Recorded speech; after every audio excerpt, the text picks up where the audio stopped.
welcome to Tallest of Titles Down Under Dynasty with your host at Live from the Ben, and with me as usual, my co-host at FF Store. Matt, how are you today, Matt? Mate, I'm doing wonderfully well. It's a sunny Sunday here in Sydney, just out on the outskirts of Sydney, doing really well. And this time next week, we'll have one game under our belts and be pretty happy or pretty sad, depending on how many shares of Cowboys or Tampa Bay Bucks we own. But pretty pumped, mate. How about you? Yeah, it's looking nice today in Melbourne, but it is due to rain soon. So after this is done, I'll get my dog out for the day, take it for a walk, and then there's a whole lot of nothing to do. But yeah, super pumped. NFL is on the way, only a few short days away. It's what we've been waiting for. It's going to be here for real. We're going to be setting lineups. It's going to matter. I'm going to be kicking your ass again in fantasy football. Please. Lies. Mm-hmm. Lies. Well, we've got a guest on the pod today, and he's going to be joining us quite often throughout the season, recurring, making regular appearances. You know him. Well, you know him if you've watched our show before, and hopefully you love him as much as we do. We're going to bring him in right now. Mark Bull is here. Bully, how are you, sir? How are we, guys? I'm great, mate. I'm great because I get to be here with you. I'm good now you're here, Bull. You know? Who else would you spend a Sunday morning? You know, well, there's short list. You know, but what's been happening? You looking forward to the start of the year? Yeah, pretty keen. I think there's a few solid games coming up this week. Like, I think that first matchup between the Bucks and Cowboys, I think that's shaping up to be an absolute track meet. I think any time you put, players of that caliber, in a game, there's going to be some points. I think it's shaping up for the Cowboys to get blown out of the water by the reigning Super Bowl champions. That's what I think it's shaping up to be. All right. I mean, the problem is, like, I think if it does turn into a track meet, there's probably only 2 or 3 teams that can keep up with the Bucks, and like the Cowboys are one of them. If you're going to match a receiving core, like arguably these are the 2 best receiving cores in the league. So, you've got man. That Mike Evans guy looks pretty shot. He's washed. He's washed. No, I think Brady's obviously had his knee injury last year, right? So they're probably going to have to put a spine in now just to keep him contained in the pocket, so he doesn't break out for a couple of 100 yards in the. He's had surgery. He's probably got robot legs. Mate, probably. You won't know any difference. I think it'll be a close game. I think Cowboys will play well. I don't think they'll win, but I think it'll be close. I think. I think it'll be a track meet. I think it'll be a high-scoring game. Who are you most looking forward to seeing in real NFL action in that game? For me, it's even though we're fantasy football here. For me, it's Micah Parsons just in real live action. Just watching him on Hard Knocks. I'm just super excited to see that guy in a real live NFL game. I think he's gonna run into a real challenge week 1. Like, realistically, you're going to find out what he is week 1, because it does not matter which receiver on that Bucks offense you put him up against. It's going to be interesting. He's a linebacker, right? He's not matching up with the wide receivers. Yeah, I just think. But okay, so but realistically, that offensive, like the Bucks return, all their offensive line. And I think what's that got to do with Micah Parsons? I just can't. He's getting there. I just don't. He's not going to be relevant from a sack point of view. I think the Bucks were bottom third in the top third in the league for like sacks. He's not an edge rusher. He's playing coverage linebacker. I think. I don't understand. I just don't think this is the game that he's going to have an impact. I think you've got a quarterback like Brady who, unless he's going to put pressure on him, I just can't see where he will have an impact this week. Like, I just think it's going to be an I'm very confused. He could like coaches in the chat. He's like Parsons can do everything. Okay, well, where do you see him having an impact this week one? Anywhere the Bucks need him to be. That's the type of player that he is. He's a special linebacker who can cover tight ends. He can cover running backs. He plays for Cowboys, Benny. He can rush. He can rush from anywhere on the field. All right. Yeah, I just don't think this. I just don't think this. Things. I just don't think this is the week where he will have an impact. Like Okay, you don't have a good reason for it, but all right. Well, I just can't see where he's going to have an impact. Like, the Bucks do a really good job of protecting Brady. They return their complete offensive line. Like, I think they're the first Super Bowl champion to return their entire offense. And down the stretch last year, they were pretty much untouchable. I think Brady's smart enough that he will pick apart what is arguably the Cowboys' weakest defense in a long time. And I can't see the Cowboys' defense being worse than last year, mate. I think they're going to be a much improved defense over last year. But who are you looking forward to seeing? That's for me. I'll jump in. I'm just looking forward to see Dak. I really am looking forward to see Dak. Tore his knee. His brother lost his brother. So much tragedy. And I just hope he overcomes it all. And the Cowboys are a playoff team. That'll be great to see for everyone. And boy, who is it you want to see? I kind of just want to see which of those Cowboys receivers comes out.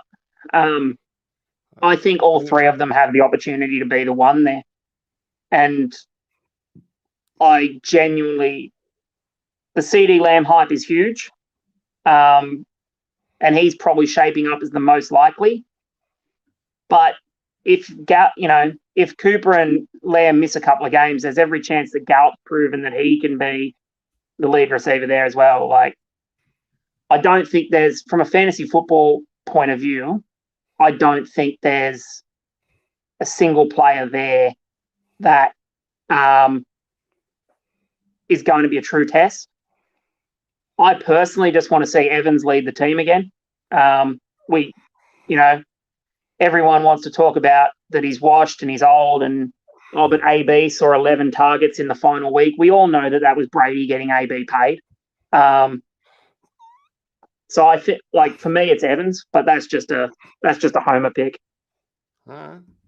Well, look, in regards to the Cowboys wide receivers, I think CD Lamb is going to separate himself from the other two to be the clear alpha wide receiver one. And the other two will be good, but they're not going to be CD Lamb. CD Lamb he's a special talent, man. Special talent. He's like a more athletic DeAndre Hopkins. And I'm super, super excited to see him. But I already know he's good. I already know he's a starter, which is why Micah Parsons was my choice there. Given that this game probably pits the two, receiving cores that offers genuine three solid wide receivers, do we think we see two teams this year put up 3 1,000-yard receivers with both these offenses? Look, with 17 games, I think it's possible, but between injuries and stuff like that, I don't think it's likely, but it's possible. But Gallup's probably the weak link of the six, and he had 878 yards or something last year. If I was to pick one, Andy Dalton throwing the ball. Yeah, look, but Lamb got hurt. Cooper was necked up. If I had to pick one offense to do it, I'd probably say I'd probably pick the Bucks, because I think Mike Evans can get his 1,000 yards off like 70 catches, right? And I don't know if anyone on the Cowboys can really do that. We're talking about the Steelers doing that for the past couple of years, right? Having these three top wide receivers with a washed up. Yeah, but not three 1,000-yard receivers. Sorry, but yeah, still three top wide receivers that we're drafting pretty high, right? So why wouldn't you say something similar for Cowboys and the Bucks. I think it's possible for both. Yeah. Especially if Dak is anywhere near what he was last year. Like, he was on track for 6,000 yards in a 16-game season. Like, add an extra game. Like, even if he drops 20% efficiency, that's still 4,800 yards. Like, Yeah. Oh, I like it. It should be a bathroom bet somewhere. All Cowboys receivers to go over 1,000 yards. What do you say, Benny? You think all three will go over 1,000 yards? Bathroom bet. Bathroom bet? Okay, I'll put it up. Bathroom bet. I don't think Let's all do it. three will go. Me and Bull versus Ben. I'll add it to the board.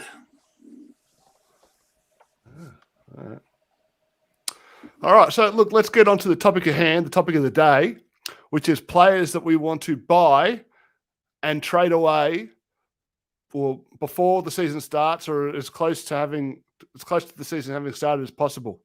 All right, so these are guys that we believe in who are either going to explode right away or fall off a cliff, and that's why we want to buy them or sell them as soon as possible. Coach is on the line. He's saying he's excited to see the season with a healthy Jarwin. Healthy Blake Jarwin. Ooh. Yeah, so I like that, because if Blake Jarwin's good, that probably means I win the bet we just had. So I'm on that, coach. I love it. It's always about you, isn't it, Ben? It's always about Ben. He doesn't care about your coach. I care for the Cowboys coach. I care. I want Blake Jarwin to have a good season, so then 3 wide receivers on the Cowboys don't get to 1,000 yards. I personally, if I was here for your hot takes episode, I personally would have thrown it out there that the Cowboys have the potential to put up 4 1,000-yard receivers. I think, Schultz last year had 600, 700 yards. That is a hot take. That is a hot take. I picked Jarwin up in Aussie Guys 4. I picked him off the waivers. Was pretty happy to get him there. I think he's a sneaky. Yeah. I think Jarwin's. He's not even. I reckon Dalton Schultz is better than Jarwin. Oh, lies. Another bathroom bet. Let's do it. Schultz versus Butt. I can't even speak. I'm not feeling that convicted. But look, let back to the topic at hand. Sorry, we got off track, guys. The buys and sells prior to the season. The guys we want to buy and sell because we really, really believe in them or don't believe them. So we want to get them on or off our rosters as soon as possible. And we're going to start with my buddy at FF Doormat. Matt, who is your first buy? The guy that you want to get on your roster ASAP. I think it's Jamar Chase. I just think the slander is just too high for someone who he has genuine chance at finishing as a wide receiver 1 as a rookie. He's had a year out of football, had a couple of dodgy preseason games where people are sort of fading him already. So if you are in a league where a contender has somehow jagged him with a late pick and they want to contend, I'd be all in on making a move for Jamar Chase. I just think he's got a lot of opportunities there in a high-scoring offense. Might take him a few games, so maybe you can buy him after a few quiet games. But I think come 2022, he's going to be one of the first wide receivers off the board. So you're buying the dip on the Jamar Chase, the panic. I can't believe this. I can't believe there's a dip, but you're right. There is a dip there. I think it's just that everyone's just in a bit of a panic that they bought him expecting him to, dominate already. But he has had a year out. He's playing in a pretty poor team, but they'll be throwing the ball all over the park. So I think there's an advantage there to be had. And I think if you can get him for market price now, it's the cheapest he's going to be for a long time.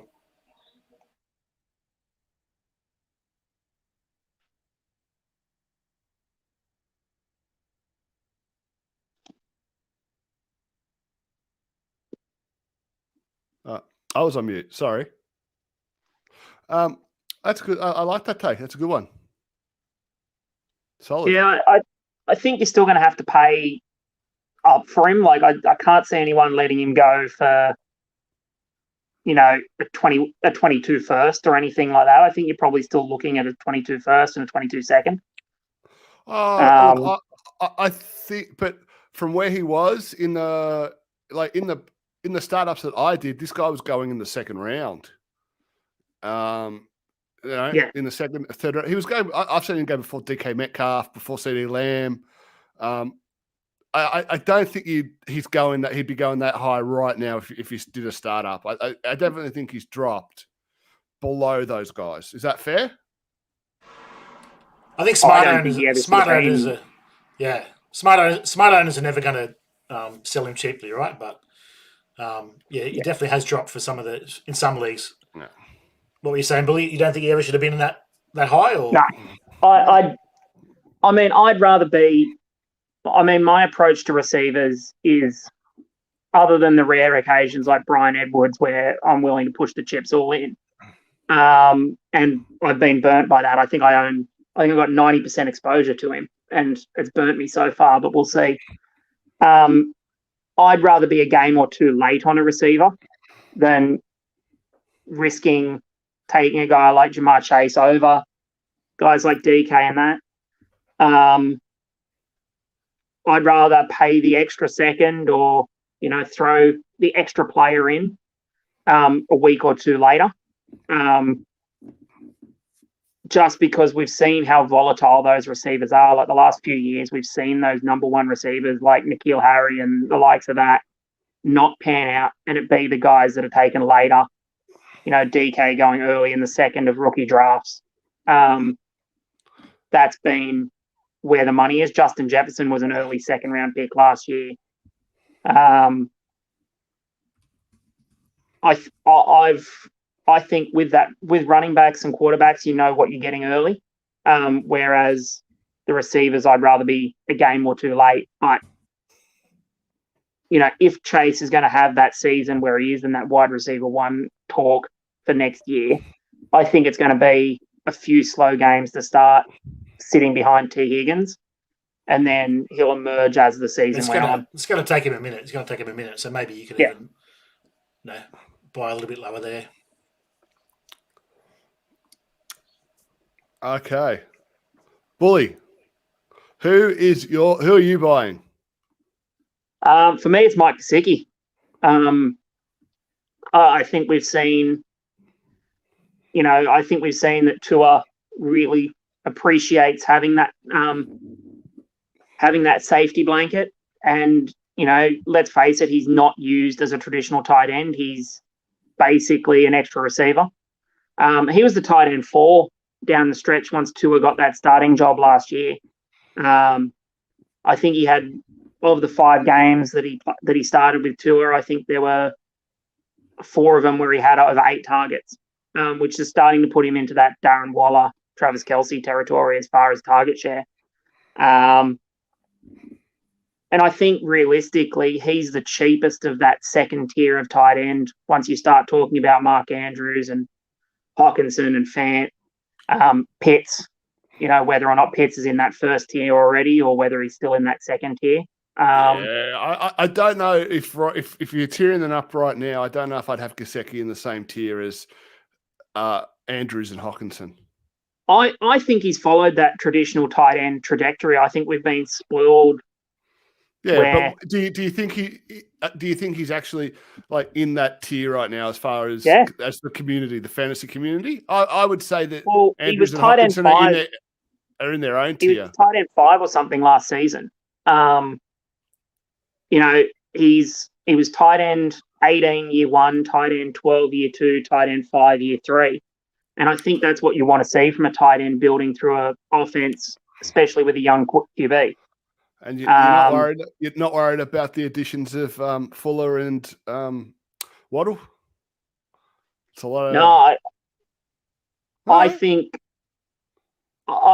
realistically, you've got Waddle who will move in and replace some of. I think, like, you've got receivers there that are expendable. Like Devontae Parker isn't going to be in Miami long term. Preston Williams, I think we've seen but what we've seen from him. we're not talking about the long term, right? We're talking about you got to get this roster guy on your roster now because you think he's going to explode. I think about the long term. I think if you look at what he did down the last 5 or 6 games last year with Tua, if he starts the season off like that right now, he will be in that Darren Waller territory because he is 3 or 4 years younger by week 5, where you're starting to having to pay multiple firsts for him. Darren Waller got 145 targets last year, so you're calling it that Gesicki's going to get that kind of target share?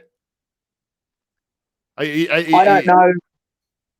I think that Miami offense will throw the ball more. So what's the over under on his targets? I think he's in the 100 to 120 target range. 100 to 120 is a big difference. Pick a number. Over under. What's the over under? I'd say the over 110. So we'll say 110.5.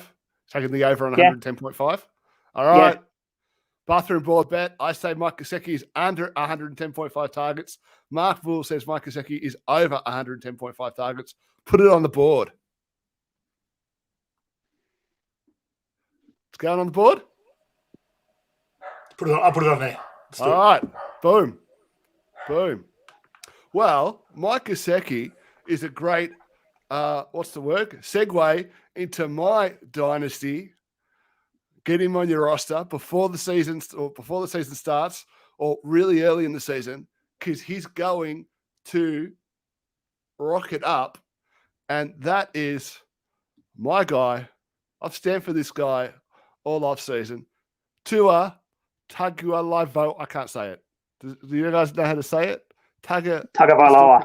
Tagovailoa. Tua Tagovailoa. All right. Get him on your roster now. I don't understand the hate that this guy went through. You're right. I mean, you had Joe Burrows who threw for almost 2,700 yards and 13 touchdowns in his 10 starts, right? But Tua, he threw, what did Tua throw for? Just bringing it up now.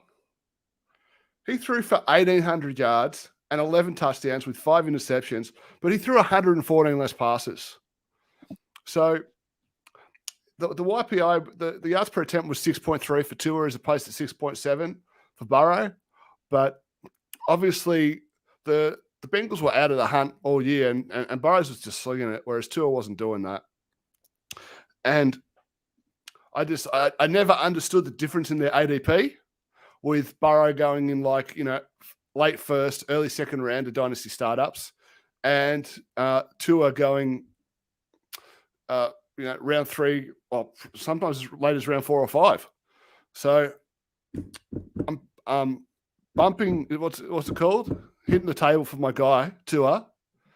I think that you're going to see a completely different player this year than the one that you saw last year. Without the hip injury, proper preseason, you're going to see that his arm strength is going to be at a level that we haven't seen before. He's got the mind for the game. He goes through all these progressions. He's got a quick release.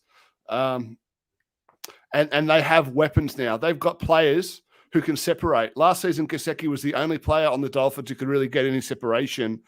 Devontae Parker, the other receivers there, jump ball receivers. But Waddle, Fuller, those guys, they catch the ball, they get in space, they go. And that's going to be a total game changer for Tua's production. So he's someone I'm pounding the table for. Get Tua on your roster. What do you guys think? I like it. I think it was on a short list last year, so I like it. I think he's great value. I don't know where I'd put him in this year's QB class. Like if I was trading for him with a pick this year, like I think other than Mac, they all offer a lot more upside. But I think Tua is a safe QB that will offer, a long-term starter for you. I think Burrow is going ahead of Tua because Burrow does offer that little bit more rushing upside. I think Miami will try and keep Tua safe, given the extensive nature of that hip injury. But he's certainly one that I'd be looking to buy as my QB2, QB3 on a Superflex roster. Well, we know the Bengals aren't worried about keeping Burrow safe based off the decisions they've been making. So, yeah, poor Burrow. I hope he gets through the season alive. And Matt, do you know who's bringing us today's episode? Tell me, Ben. It's Primetime Sports Talk. So today's episode is brought to you by Primetime Sports Talk, your top source for all major sports content, including DFS, fantasy advice, and great gambling tips. Be sure to head to primetimesportstalk.com, check out their in-depth analysis, exclusive articles, fascinating interviews, and explore the rest of their amazing podcast family. Again, primetimesportstalk.com, your go-to spot for sports content. So, now you know it's brought to you by Primetime Sports Talk. Yeah, I know. I should know that by now, shouldn't I? You should. All right, you should be on the ball, mate. I should be. I'll tell you what. I'll throw you another one. I'll make this one. I'll make this one easy. How do you listen to us?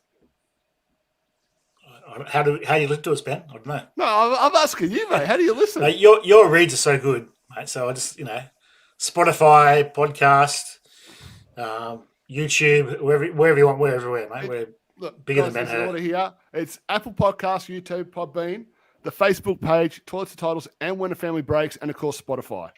Okay, and please hit the like, subscribe button, and leave us an Apple iTunes review. Those iTunes reviews are super important, guys.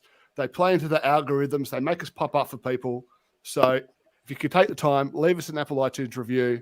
We'd really, really appreciate it. Now we're going to go to the next buy for Matt. Matt, who's your next buy?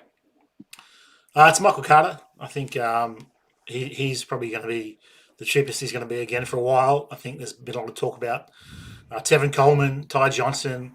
You got P. Ryan there. It's a crowded backfield, so I think his price is still pretty low. I think he's a pretty good route runner. He's a decent enough blocker. He's okay at blocking. I think he's pretty skilled. He's pretty quick, and I think similar to Chase, I think he's going to take a couple of games to get a bit of a share. But I think once he has a couple of good breakout games, his price is not going to be low. I think the Jets were pretty happy to get him where they did. And there was talk that if they had had a third round pick, they would have taken him in the third round, and he kept falling to them in the fourth round. So I think if you can wait a couple of games, if he has a couple of quiet games, it might be even cheaper. But I'll be trying to make a move to get him now if I could. Anywhere you can get the third running back behind Tevin Coleman and LaMichael P. Ryan, you got to do it. And Ty Johnson. No. Look. I think that's really, really fair. I think the fact that he kind of didn't play that much in the preseason probably makes him a value. People might be panicking, and you might be able to buy him at a really good price. I like that one. Well, any opinions on Michael Carter? Yeah, I mean, I think there were a lot of people prior to the draft that were taking Carter in the same breath as the Javonte Williams, given that they did such a job of pretty evenly splitting the backfield last year. So if he can work his way to the top of that depth chart, I think there's huge upside there. My only concern there is I don't think their running back of the future is on the roster right now. I think they'll look at adding someone next year, given that they've got receivers there now with Zach Wilson. So I think next year they're in the position to take one of those luxury second round running backs, which would be where I'd get scared off. I just want to know who are these people who had Michael Carter in the same tier as Javonte Williams, because I'd like to play fantasy football with those people. That'd be nice. I think if you watch the numbers are pretty same. Apart from touchdowns, right? Yeah, like touchdowns were really the only separator. They averaged similar yard per attempt, similar catch rates. They were much for muchness. It's just Javonte was that little bit. Javonte's bigger, just as fast, much better in pass protection, which is really, really vital in the NFL. But yeah, we'll see. We'll see. Oh, look, I think even if you're of the opinion that the Jets will draft a running back, I think if you buy Carter now, you'll have an opportunity to flip him for a profit based on what he does in season. So good call, Matt. Thanks, Matt. I think Matt Waldman had him the same grade, pass blocking grade as Javonte Williams too, Benny. So just a little tick for me there, I like Waldman. A lot of respect for the man. The content he puts out is great, but we've all had our misses. Yeah, we've had our misses too. He sucks me in with the Keem Butler, man. Generational wide receiver 1 prospect. That hurts to think about. I'm not taking a shot at Matt though. He got me too. That's a king amongst men. King amongst men in the industry. But film is in the eye of the beholder. All right, Bully, what is your second buy? Yeah, for me, it's Sony Michel. I think you can avoid reading into coach speak, but I think when organizations make decisions to trade for players, I think you've certainly got to look at that. The Rams aren't an organization that have a lot of draft capital at the moment. I think they now only have 2 picks next year in the draft in total, maybe 3, depending on how this trade works out. But I think when you look at realistically, Sony has huge upside there. They've bought him in, and I'm pretty sure McVay went on record that he's even said that due to injury concerns with Henderson is why they've made the trade. Last year was his best year as far as an efficiency standpoint goes. I think he averaged 5.9 yards per carry. And I think we see week 1 and 2, it's a bit of a timeshare, but I think as the season goes on, we start to see that upside from Sony. Like he was coming out of Georgia, he was that pass catching running back.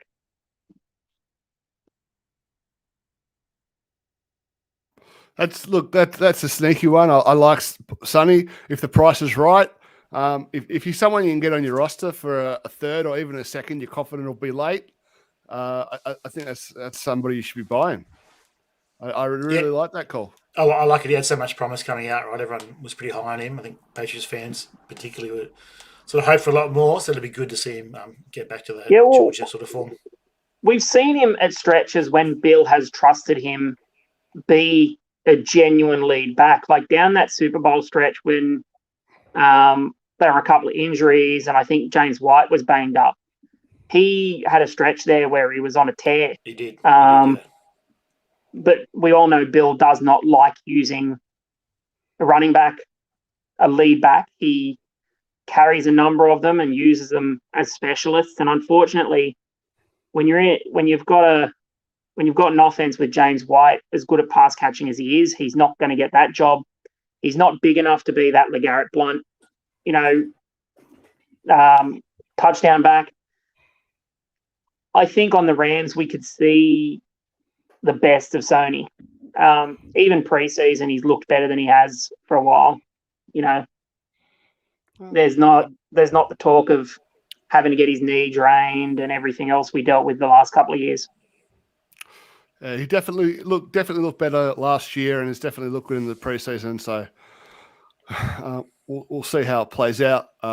Just sneaky one there with Sonny going. I'm super excited for Damian Harris, but let's not get too much into that.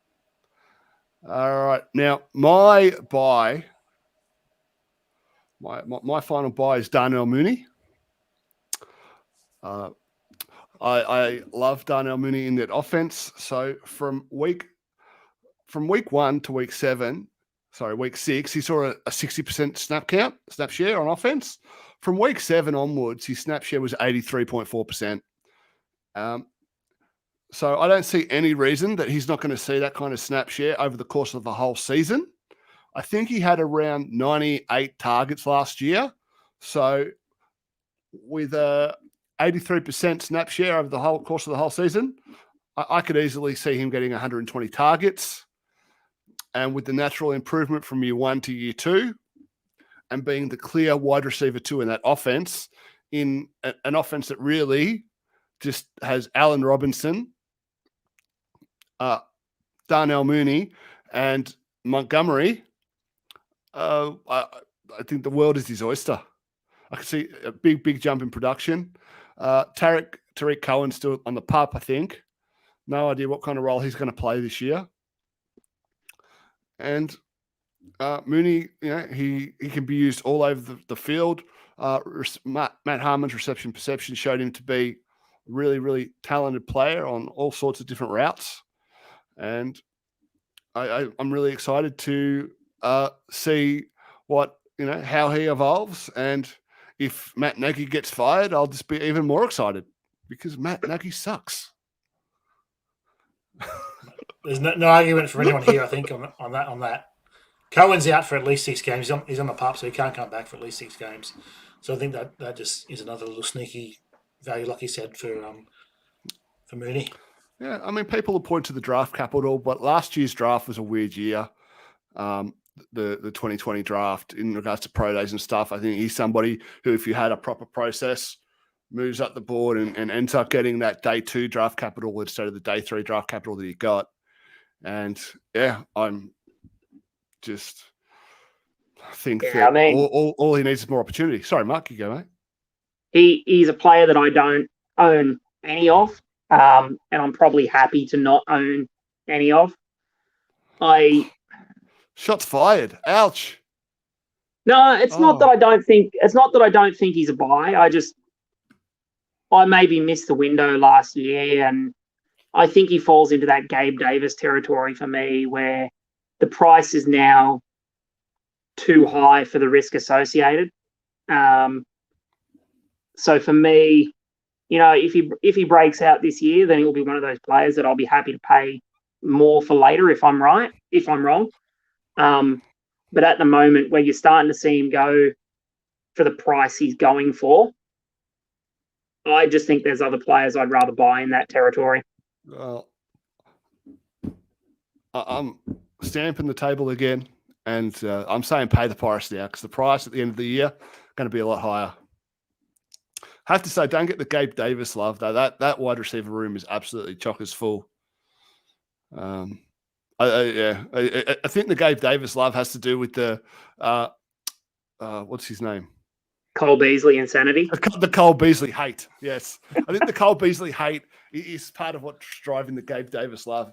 I mean, Beasley was he was a top, like, I think he was wide receiver 15 or 16 in PPR formats, and I don't see any reason for that to change. I think we'll see. Yeah, I think we'll see Cole Beasley rein it in once it's regular season and there's real games on the line. I think we'll see him start to rein in the antics of not wearing masks and stuff like that.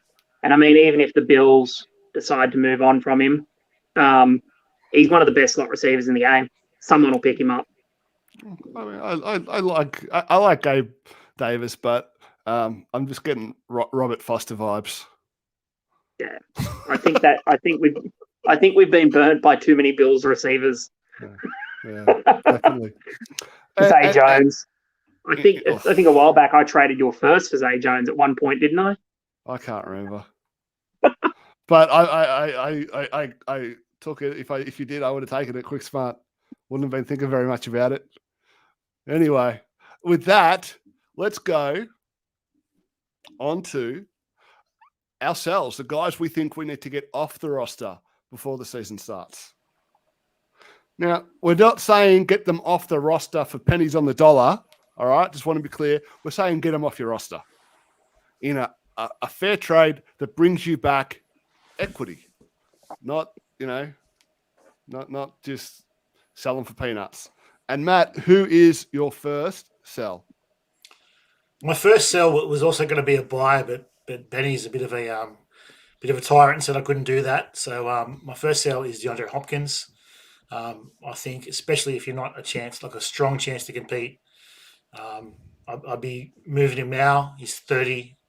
next year. By the time the season comes around, he'll be 30. That's a death knell for wide receivers. So if you keep him past this season, he's probably going to die on your roster, and he's probably going to return great value on your roster as well. But I just think if you're not competing, then you should be about value, right? What else do you want? If you're not going to win, you got to get that value, and he's only going to decrease in value from here. I think. You hear that, Bully? Get the DeAndre Hopkins off your roster. For good value. I feel targeted given both you guys have tried to buy him off me this week. I tried to sell him in console wars, and I couldn't even get a decent offer for him. That was pre-draft, So now nothing's changed for me. I think if you're a strong contender, obviously no. Well, you didn't shop him to me. I mean, look, shop him everywhere. DeAndre Hopkins this year, I think he's got those numbers next to his name, 2-9. He turned 29 years old in June. And once that goes to 3-0 next year, regardless of how productive he is this year, once you see those 3-0 next to his name, the value is just going to drop even further, right? I mean, that's how this game works, Dynasty Fantasy Football. It's even probably too late, really. Like you probably now we're hating on that age already, right? Like so, it's now's your last little chance to get him off. Maybe if he has a big start to the season, a massive game, the talent we all love his talent, right? He's an absolute superstar, but it's just about value. I think if you're moving him now, you need to move him probably in season when players are injured. I think what you need to wait for is one of those teams that's a contender to lose a DK Metcalf or something like that.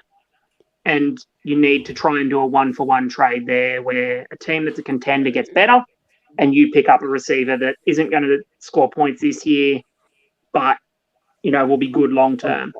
I mean, no, you can make those trades in the off season. I made one yesterday, Bully. You might have seen it.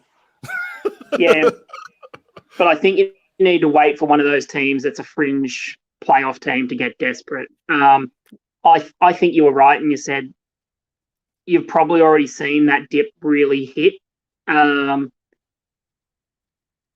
I think he's one of those receivers that what's Larry Fitzgerald, 37, and it's only been the last 2 or 3 years that he hasn't been a wide receiver too.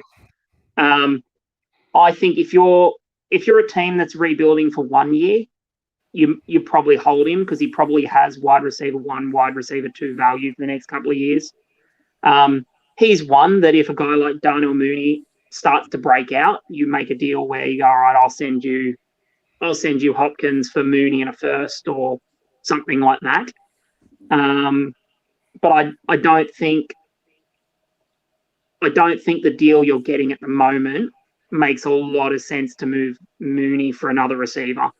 I think realistically the only way you'd be able to get younger is if you potentially moved him for like a Golladay in a first now. You mean Hopkins for another receiver, and Golladay's not that much younger, not that much older than Hopkins, right? But you'd have to do it incrementally. I don't think with the hate how it is at the moment, you'd get a fair value for him. But you've got to remember as well, for all the talk around wide receivers, build your team like because they last longer. Right, maybe they last longer, but their value doesn't last longer. Not really.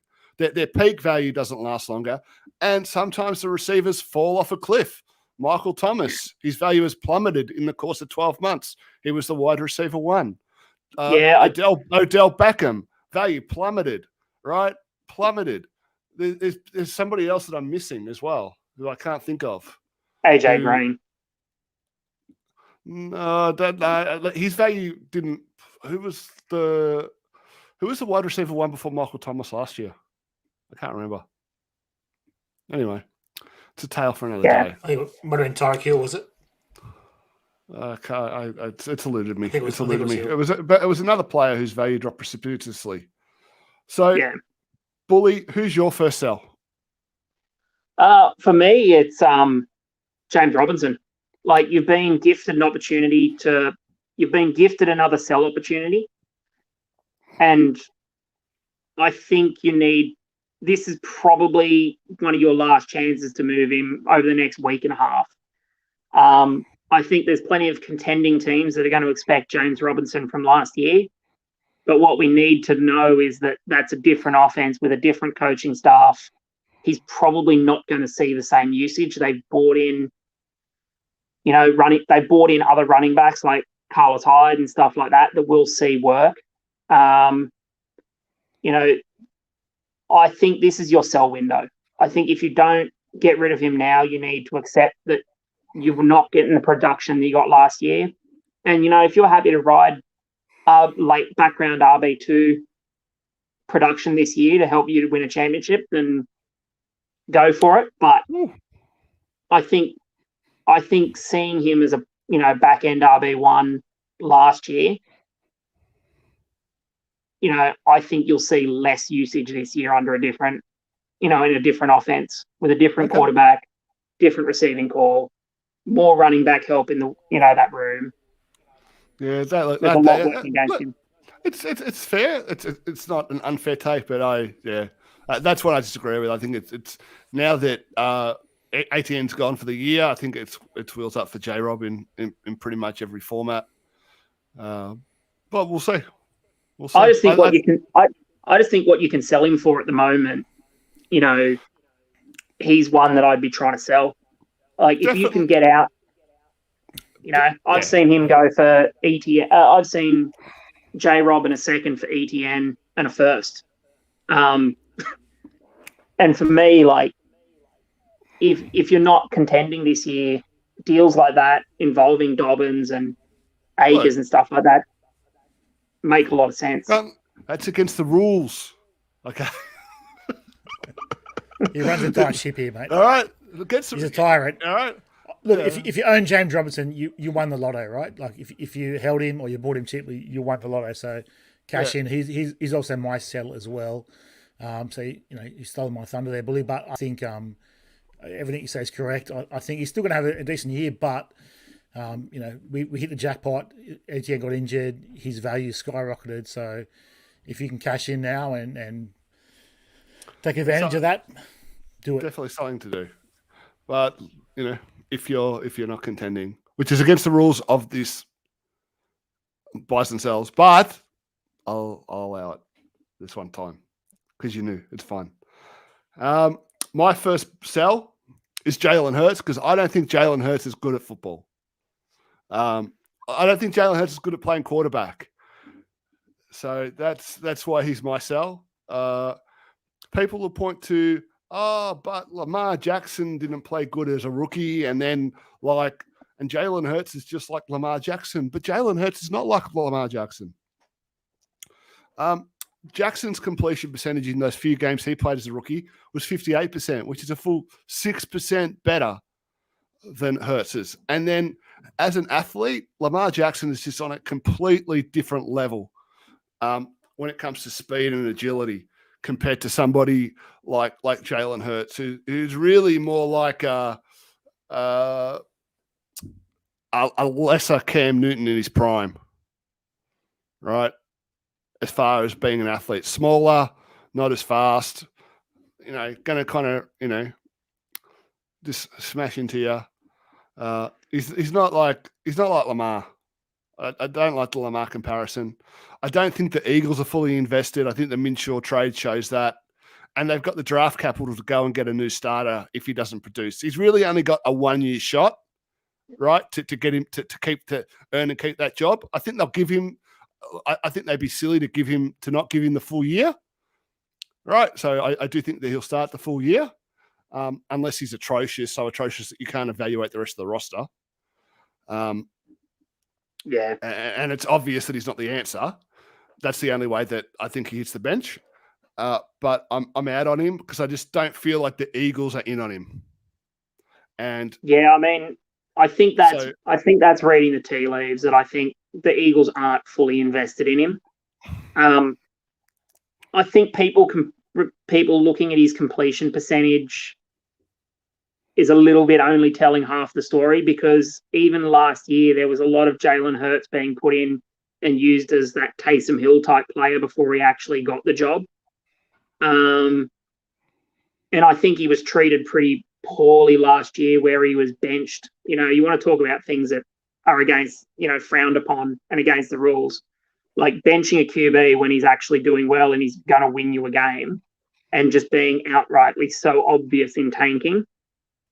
Like, that wasn't great for a young QB. I think to say he's not good at football is probably a reach. He's not good at playing quarterback. I don't think he's good at playing quarterback. It's not a reach. It's vicious lies and slander. Like, you and I argued about this a few years back when they benched him for Tua, and I said they did him dirty then. He was 2 quarters away from winning a national championship. But it just doesn't seem like he gets a long leash. It doesn't seem like he's got a long leash. And based on his ADP, right? Based on his ADP, what you could get for him, unless I really, really needed a quarterback, I do want to trade him and get an asset that I feel is more secure long term. Yeah. I mean, I think it depends where he fits into your roster. Like, if you're relying on him as your QB1, then maybe it's not the greatest. But even if he's your QB2, even if he's your QB2 or QB3, if you don't believe in him, right? Like, if you believe in him, you keep him. If you don't believe in him, you don't believe in him, you get him off your roster. Yeah. Regardless of whether he's your 3rd quarterback or your 6th quarterback, right? You make the decisions based on what you think of the player. Yeah, I think for what you invested in him, he's almost falling into that James Robinson lottery ticket. Like, he was an early 3rd round pick in most rookie drafts with where he went. So I think what you've got out of him, there's 2 ways to do it. You can sell him and get, another QB, and move on, or you can ride out in the hope that you do get lucky. It's always a gamble doing that. I think Hurts has genuine 3,500, 4,000 yard passing upside, and I think he's got 1,000-yard rushing upside. I think for me, the big difference is when you're watching Hurts and Lamar, Hurts' eyes are downfield.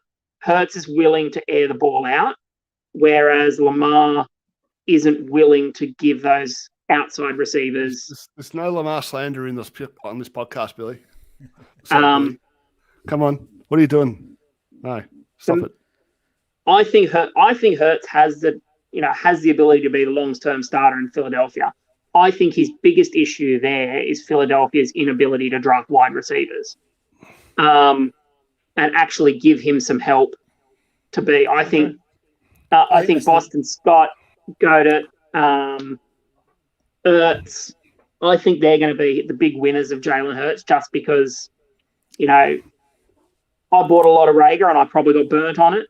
And Devontae Smith's already been banged up this preseason. I don't know if he's got the supporting cast there to help him, but I think it's not fair to compare. Sorry, Billy, you go. Yeah, I think if Rager and Smith can stay healthy, I think, you're going to see a much improved Philadelphia and he'll have the job next year. But I think he's going to need a little bit of help from that receiving core. I think it's not fair to compare Lamar and Hurts if you're not going to compare the organizations, right? Like, what they did for Lamar was they built around him a much smarter organization and a lot healthier. Yeah. Philly, they threw him to the wolves, really. I think, they're pretty, questionable decisions that you already mentioned. And also, they just weren't healthy last year. Everyone was injured. So I agree with you there, Matt. But the comparison people are making, though, is that the reason Hurts can make this jump and be this Konami Code quarterback is because of the jump Lamar made, right? So, if anything, what you've just said there, and you're a Hurts believer, what you just said there is a plus for my argument that he's somebody to sell. No, I just said don't compare him to Lamar because they're different organizations. Yeah, because exactly, they're different organizations, and they put the whole offense around Lamar, catered to Lamar. I don't think the Eagles are going to do that. So, we'll see. All right. But I think if you drafted him last year, based on what you can get for him right now, you'd be very, very happy with the return. So we'll see how we go. Anyway, Mr. Doormat, what's your second sell before the season? Mate, mine was James Robinson. So great minds think alike with Mr. Mark Bull. You had another one though, didn't you? No, that was it. I had Hopkins and James Robinson. So you're not selling any other player in the whole of fantasy football. There's not one other player that you look at and you think I have to get him off my roster. Not one. Look, I was going to say Derrick Henry, but that's low hanging fruit, so I won't say him. Leave that for someone else to take that. But yeah,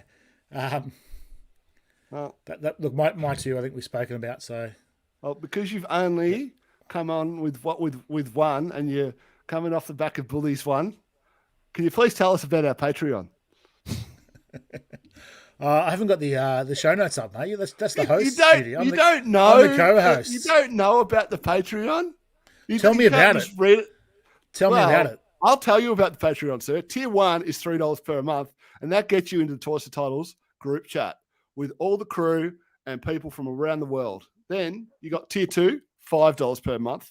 That gets you same things as Tier 1, as well as the early access to our waiver wire episodes and guaranteed entry into next year's Frankenstank League. This year's Frankenstank is going off. The group chat is popping. And you want to be in there. I'm in there. Bully's in there. Hatton's in there. And I'm going to be smashing all of them. And then we've got Tier 3. That's $10 per month. That gets you one-on-one roster analysis with anyone in the Toilets to Titles team that you'd like. Free entry into our Frankenstank list in the league. And, of course, all the other things that we've already mentioned in the previous tiers. So you could get Matt Hatton at FF Doormat to help you with your fantasy football roster. And if you want to lock up the 101, that's a great thing for you. This guy, hey? Give me a fair warning, mate. My blood pressure is sky high. Nearly got carted off in the ambulance on Thursday. You're trying to put me back there, aren't you? Huh? My blood pressure, mate, sky high. Just throw me these reads without any notice. Give me a heads up next time. If anything ever happens to you, it's only because heaven wanted another angel. Can't argue there, mate. All right. Mark, who is your second? Oh, wait, I gave you. You've given them both yourselves, haven't you? No, I've only got one. Huh? No, I had James Robinson, and my second is old Gus Edwards. Gus the bust. Yeah, I agree with this one.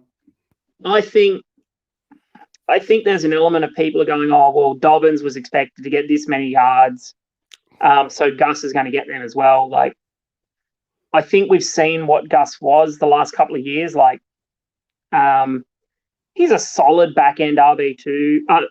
Solid back-end RB2, top-end RB3. Like, I think, with the extra volume, he could move into a high-end RB2, but I think what we're going to see in that offense is Lamar's going to have the extra carries. Like, they're going to put the ball back in their best player's hand. Bateman's out injured now for the first, 6 to 8 weeks, I think it is.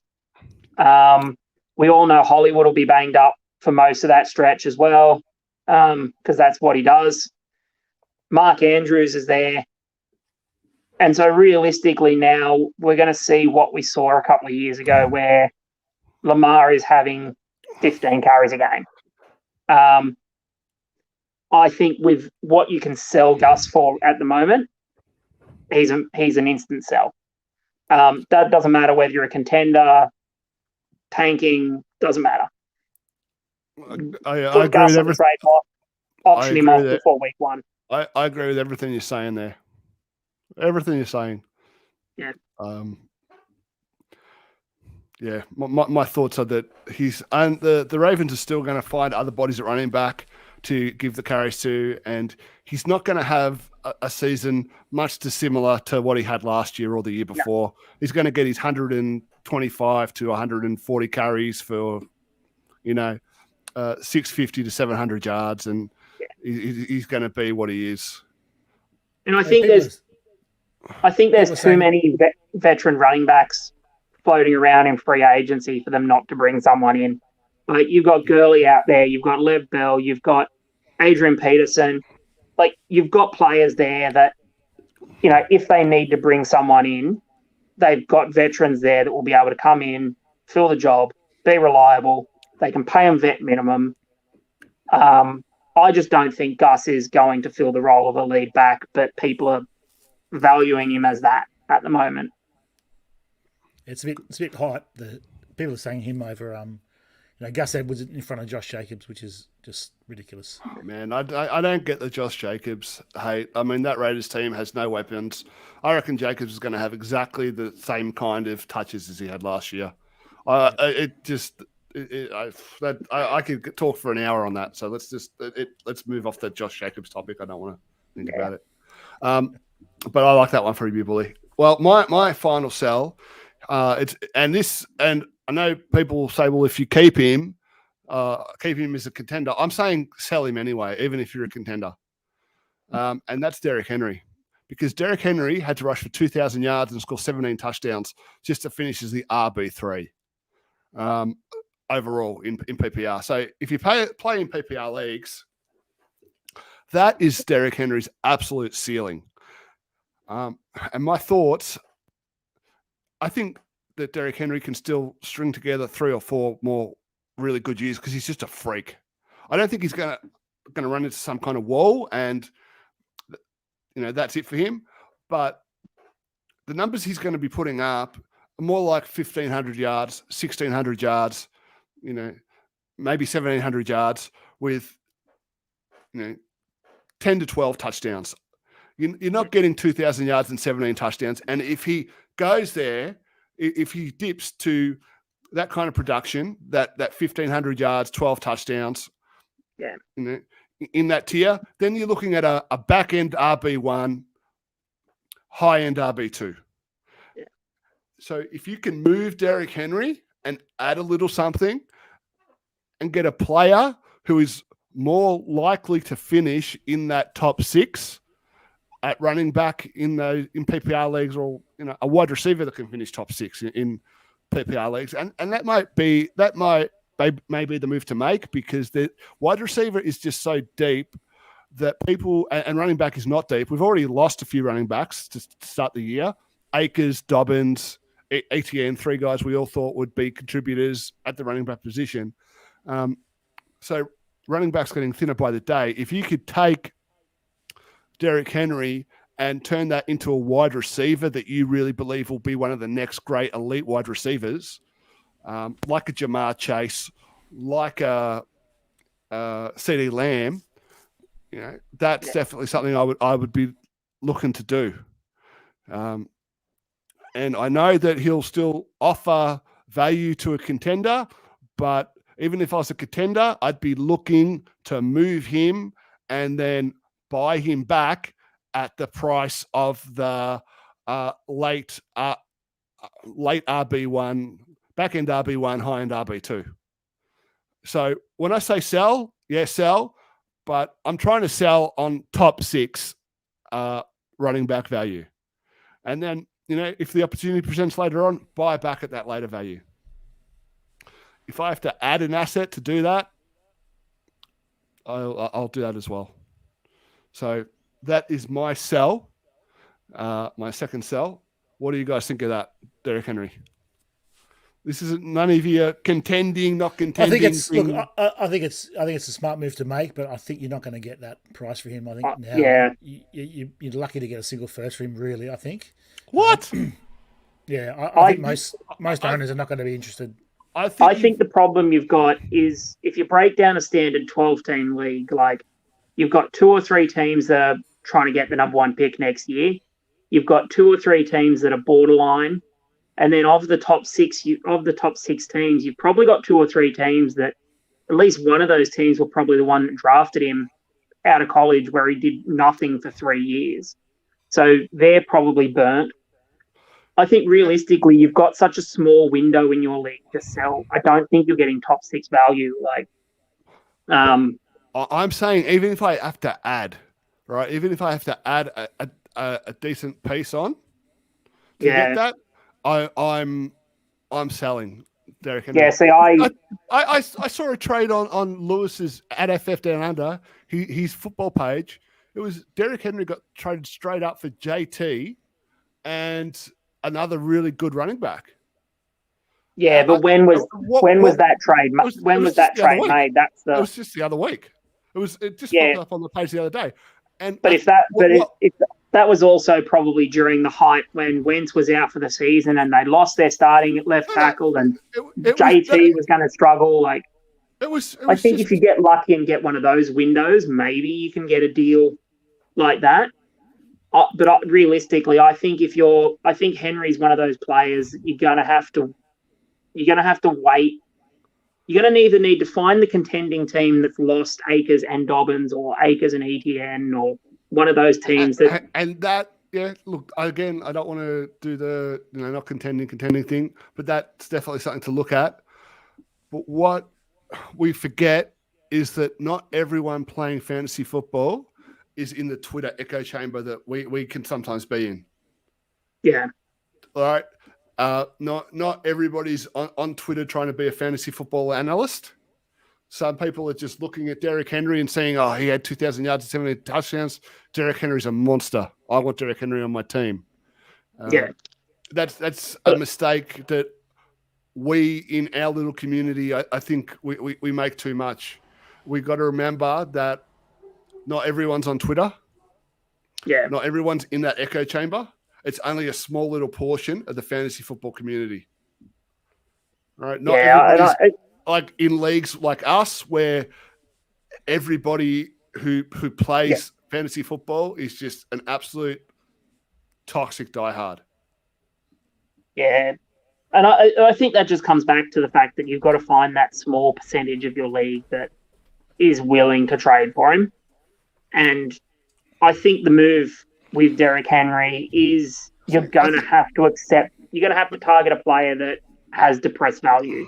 You're going to have to target a Deshaun Watson or, one of the running backs that's been injured, potentially Rashad Bateman and a pick, someone who isn't starting. To me, that would be selling low on Derrick Henry. Right. With the amount of stud wide receivers entering the NFL and the lack of depth at running back, you could move Derrick Henry. You can get my thoughts are that you get a wide receiver that you're really, really high on for the long term. That's a deal that's out there for most anyone to make. Which wide receiver, like CeeDee Lamb? I think for most people, if they needed a running back, you could get a CeeDee Lamb. Somebody in that tier right now, just because wide receiver is so much deeper. Like, people are going to be looking at their rosters and they're going to be like, I have all these stud wide receivers. I have no running backs. I need a running back. At some point, people will be looking like that. That might happen. You might get someone who panics and they're going to start 3 running backs maybe, or something that's lost a bit of depth, like you mentioned. You might get that, but that's a get out of jail free card. You got to take that. I think most times you're not going to get that offer for Henry. So I think the move I'd be making with Henry is, like, I still value him in that RB 8 to 12 range where he was the season before, I think. So the move I'd be looking to make is potentially go and get a Josh Jacobs or a Miles Sanders or someone who I see in that tier, and get a player like a Russell Gage that's going to help me on top of that. That's part of what I think that's the deal I'd be looking to make rather than trying to get the stud. But that's part of what I'm saying. Get a player you think is going to get into that tier, not necessarily a player that's in that tier right now. Yeah. Right? Get a player you think, based off your own analysis and your own beliefs, is going to get there. Yeah. I'm talking about buying high on a player before he goes higher, which we talked about last week.